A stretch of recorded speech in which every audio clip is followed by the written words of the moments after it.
Скорбная весть. Меньше недели назад республика простилась с заслуженным работником культуры Чувашской АССР Венерой Большовой. Сегодня не стало ее супруга, поэта, писателя, ветерана ГТРК Чувашия Петра Григорьевича Маркина.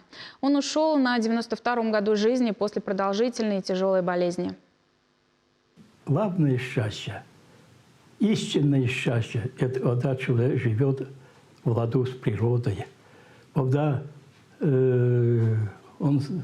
в него вливается чувство природы, человек сливается с миром деревьев, трав, цветов, животных, птиц.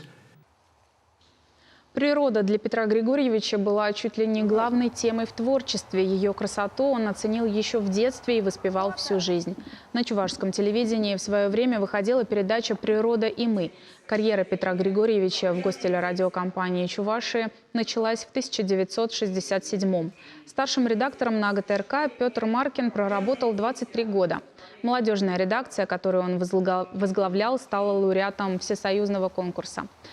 Это была первая высокая награда для чувашского телевидения. В конце 80-х Петр Григорьевич ушел в творчество. Одна за другой появлялись его новые книги: «Сын лесника», «Багряный клен», «Песни бронзовых сосен», «Выполочь», «Дорога в детство», «Не опустеет колыбель».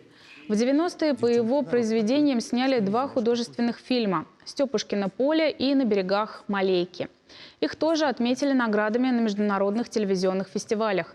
В последние годы своей жизни писатель издал 2 книги, работал над 3-й из сборника сочинений. Прощание с писателем Петром Маркиным пройдет в воскресенье, 16 января в 11:30 утра в Чебоксарах на Московском проспекте, дом 9В.